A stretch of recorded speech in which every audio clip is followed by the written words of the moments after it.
నేను ఈరోజు మీ అందరితో కూడా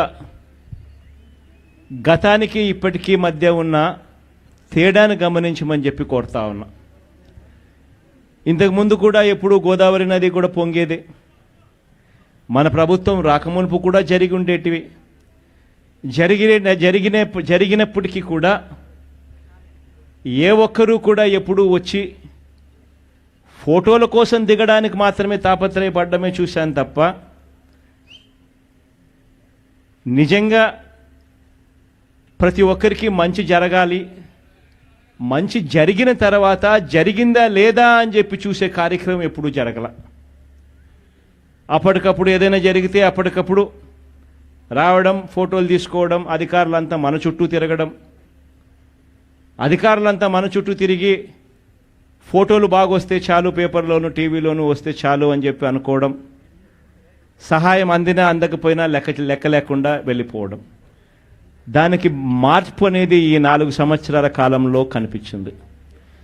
ఈసారి మన ప్రభుత్వంలో ఈ 4 సంవత్సరాల కాలంలో ప్రతి సందర్భంలోనూ కూడా ఇటువంటి ఏ ఘటన జరిగినప్పుడైనా కూడా ప్రతి సందర్భంలోనూ కలెక్టర్ గారికి నేను ఆదేశాలు ఇచ్చా. కలెక్టర్ గారికి ఇవ్వాల్సిన డబ్బులు వాళ్ళ చేతుల్లో పెట్టాం.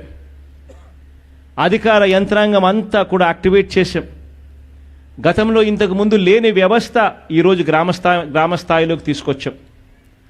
సచివాలయం వ్యవస్థ కానివ్వండి, మన కళ్ళ ఎదుటినే కనిపిస్తూ ఉన్న విలేజ్ క్లినిక్ వ్యవస్థ కానివ్వండి, మన కళ్ళ ఎదుటినే కనిపిస్తూ ఉన్న వాలంటీర్ వ్యవస్థ కానివ్వండి, అన్ని వ్యవస్థలను గ్రామ స్థాయిలోకి తీసుకొని వచ్చి కలెక్టర్కు ఇవ్వాల్సిన డబ్బులు ఇచ్చి కలెక్టర్ను ఎంపవర్ చేసి కలెక్టర్కు ఆ తర్వాత వారం రోజుల పాటు మీకు టైం ఇస్తా ఉన్నాను, ప్రతి గ్రామంలోకి మీరు వెళ్ళాలి, ప్రతి గ్రామంలోనూ మనకున్న ఈ వ్యవస్థను యాక్టివేట్ చేయాలి, ఏ ఒక్కరూ కూడా మిగిలిపోకూడదు, నాకు ఫలాని సహాయం అందలేదు అన్న మాట ఏ ఒక్కరి నోట్లో నుంచి కూడా రాకూడదు అని కలెక్టర్లకు ఆదేశాలు ఇవ్వడం జరిగింది.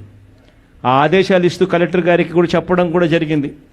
ఒక వారం మీకు టైం ఇస్తా, వారం తర్వాత నేనే వస్తా, నేనే వచ్చి గ్రామాల్లోకి తిరుగుతా, గ్రామాల్లోకి వచ్చి నేను తిరిగినప్పుడు ఏ ఒక్కరూ కూడా మా కలెక్టర్ సరిగ్గా పనిచేయలేదు అన్న మాట ఎక్కడ కూడా వినిపించకూడదు అని చెప్పి కూడా చెప్పడం జరిగింది.